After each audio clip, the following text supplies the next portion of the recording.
Maulaya salli wa sallim daiman abada.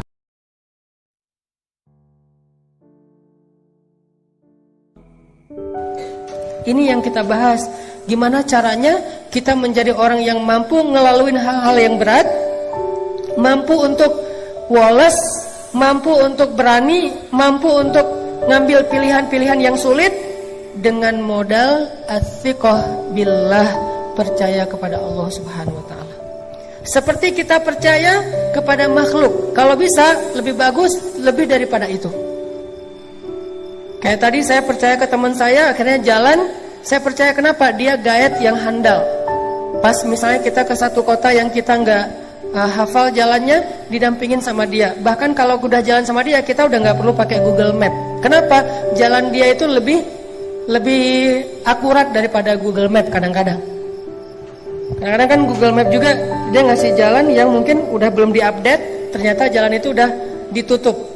Kenapa ditutup? Lagi ada acara pengantenan. Google Map tahu? Nggak tahu. Kan Google Map nggak mengupdate setiap hari. Dia mungkin sebulan sekali atau entah berapa bulan sekali. Ya Allahu a'lam, saya nggak ngerti. Beberapa kali saya jalan nih, ditunjukin jalan alternatif yang paling cepat. Masuk kampung dong. Dan jalannya kecil tapi cepat, motong gitu. Oke, saya ambil nih naik mobil. Ternyata ditutup, jalan itu ditulis ditutup sementara ada acara ngantenan. Akhirnya harus mundur lagi, malah lebih lama sampainya daripada ngambil jalan biasa. Kenapa? Dia nggak update.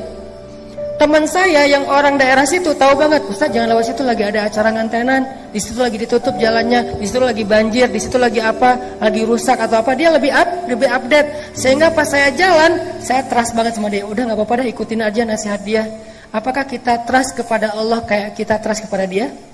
Sehingga ketika Allah mengatakan jangan yang ini buat bikin kamu celaka, ini aja jalan yang lurus, ini aja jalan syariat, ini aja jalan yang baik, yang bahagia. Kita memilih jalan yang dipilih oleh Allah karena kita percaya Allah lebih tahu yang mana yang paling baik buat kita.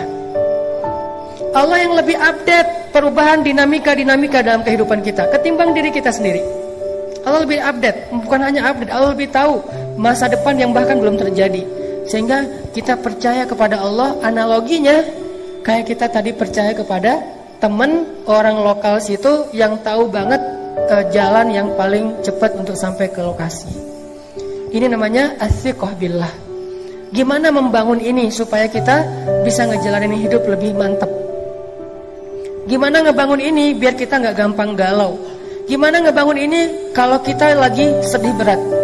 Salah satu penyebab sedih berat itu misalnya saya pernah nanya kayak kuesioner gitu, apa yang bikin teman-teman paling galau? Salah satu jawabannya, yang bikin kita paling galau musibah terbesar itu Ustadz diputusin pas lagi sayang-sayangnya. Itu paling galau buat sebagian orang. Ada lagi yang paling galau, kemarin ada yang bilang bikin musibah terbesar dalam hidup saya Cristiano Ronaldo pindah ke Juventus gitu. Itu musibah paling besar gitu. Ada lagi apa, misalnya macam-macam kan jawaban orang mah. Intinya adalah gimana kalau kita dihadapkan dengan masalah kayak gitu. Kita kayak nggak terima kenyataan. Masa sih Argentina kalah sama Perancis? Kan nggak diterima tuh kenyataannya gitu ya. Itu gimana rasanya? Bisakah kita tetap bisa woles? Dan dalam contoh yang lebih rumit mungkin dalam kehidupan kita pribadi, bisakah kita tetap woles? Gimana rasanya? Gimana caranya woles ketika kita di grup? Tadi lagi rame nih di grup WA kita nih. Kita masuk grup geng SMA misalnya, atau geng SMP atau SD atau TK atau playgroup lah, terserah. Jadi ada geng, grup nih, satu geng, terus kayak ada yang broadcast sesuatu, yang lain pada respon gitu kan, chat rame apa. Kita lihat, oh banyak chat nih, kita masuk. Begitu kita komen, yang tadi rame tiba-tiba senyap. Itu gimana perasaannya? Perasaan tadi lagi heboh gitu, oh, segala macam. Ada yang habis masak terus posting, gua masak ini loh.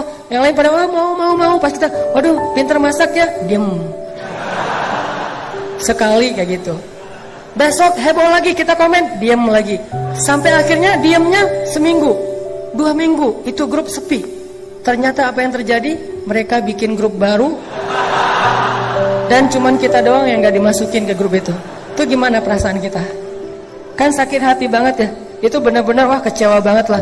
Akhirnya kita bukan hanya live group, kita del semua kontak mereka. Cuman satu kontak yang udah di del tapi masih keinget. Gak bisa move on soalnya. Jadi detail dari handphone tapi di dalam benak masih keinget aja. Kenapa? Soalnya dulu saya yang beli kartu prabayarnya. Intinya teman-teman, gimana kita mengkondisikan rasa di hati kita kalau kita lagi diuji kayak gitu. Kalau kita lagi diuji dengan ujian zulzilu, diguncang perasaan kita.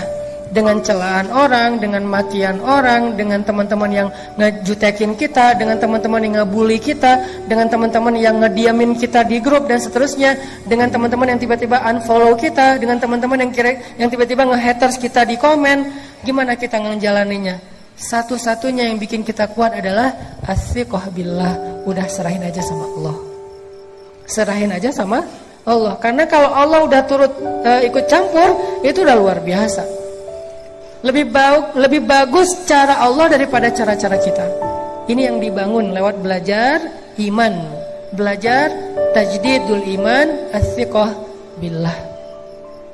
Coba teman-teman renungkan lagi kisah hijrah Nabi Sallallahu Alaihi Wasallam. Ada yang unik dalam hijrah Nabi itu. Saya kadang-kadang berpikir, kalau baca sejarah sirah itu kan saya suka mencoba mengimajinasikan sirah ya. Gak suka baca sirah sekadar data Perang Badar 313 lawan 1000. Nabi lahir tahun ini, kemudian menikah tahun ini, usia sekian. Ini data sejarah, belum menjadi persepsi sejarah. Harusnya sejarah itu membangun persepsi kita, cara berpikir, bukan hanya sekedar wawasan dan data. Cuman adegan biasa. Saya coba memikirkan, kenapa ya Nabi hijrahnya sama Abu Bakar? Ada orang bilang, gak usah tanya, ya udah emang kayak gitu. Bukankah sejarah Rasulullah itu adalah untuk orang-orang yang berpikir? Afala ta'qilun qul siru fil ardi summanzuru. Perhatikan, kenapa Rasulullah SAW hijrahnya dengan Abu Bakar? Kenapa Nabi nggak hijrah bareng dengan Umar aja biar aman? Kan gitu ya. Coba lihat gimana Umar hijrah. Umar sebelum hijrah posting captionnya, ya ahla Makkah, ya ma'syara Quraisy, wahai penduduk Mekah, wahai pemuka Quraisy, dimention satu-satu, @Abu_Jahal, @Abu_Lahab, semuanya diposting dimention sama dia satu-satu tuh banyak banget yang dimention, Abu Jahal, Abu Lahab, Abu Sufyan, pokoknya semuanya dimention. Fa'lamu anni muhajir, ketahuilah saya mau berhijrah. Itu Umar mau hijrah aja posting. Siapa yang pengen istrinya jadi janda, anaknya jadi yatim, tunggu saya di bukit belakang itu. Terus di Sherlock sama Umar, biar nggak kesasar, jelas gitu di mana harus nunggu. Umar kan, ada yang berani komen nggak? Nge-like aja doang yang lain. Kalau nggak suka pun diam aja. Nggak ada Abu Jahal, Umar, oh habis lo Umar, Umar misalnya apa, dia marah-marah nggak berani. Apalagi mentahzir Umar, nggak ada yang berani. Kenapa? Umar ditakuti di Mekah. Umar itu jawara Mekah, salah satu di antara petarung Mekah yang terkenal, Umar, Khalid, Hamzah. Kalau Nabi pengen hijrahnya aman, harusnya bareng Umar dong. Sehingga ketika Nabi hijrah bareng Umar, Umar langsung instastory, gue lagi bareng dengan Rasulullah nih. Pengen hijrah ke Madinah, ada yang berani nunggu gue di jalan? Nggak ada yang berani kan? Kan aman hijrah Nabi, kenapa nggak bareng Umar aja? Itu pertanyaan saya. Wah, kenapa nggak dengan Umar ya? Kalau kayak gitu kan Umar aman banget, hijrahnya serombongan, nggak ada yang berani nungguin, semuanya mulus jalannya. Kenapa nggak dengan Umar? Atau kalau Umar mungkin bukan keluarga Nabi, walaupun nanti jadi sahabat dekat, kenapa nggak dengan Hamzah? Yang secara status di Mekah sama kayak Umar, ditakuti, jawara juga, pemanah ulung, pemburu, hunter, dan beliau pamannya Rasulullah SAW sendiri. Kenapa nggak dengan Hamzah? Sehingga kalau misalnya Rasulullah lagi hijrah, terus orang-orang ngelihat yang ngedampingin atau yang ngawalnya adalah Hamzah, nggak ada yang berani ngedekat. Kenapa nggak dengan Hamzah? Atau kenapa nggak dengan Utsman? Supaya dikasih fasilitas hijrah yang nyaman, dikasih mobilnya Alphard. Kemudian nanti di perjalanan di rest area itu pilih rest area yang paling bagus, ada bisnis lounge-nya, bisa duduk nyaman, nggak perlu susah-susah, nggak akan kehujanan, nggak akan kepanasan. Karena Utsman orang kaya, kenapa nggak dengan Utsman? Atau kenapa nggak dengan tokoh-tokoh lain yang punya pengaruh di dalam kabilah orang Mekah? Kenapa Abu Bakar As-Siddiq? Satu, secara fisik Abu Bakar itu nggak seperti Umar bin Khattab. Beliau nggak lemah, karena kalau dibandingkan kita, Abu Bakar lebih tangguh. Soalnya Abu Bakar gitu-gitu mujahid. Tapi di antara orang Mekah, beliau tidak dikenal sebagai petarung. Kenapa Abu Bakar yang dikenal sebagai orang yang paling lembut? Kenapa Abu Bakar yang hartanya udah habis?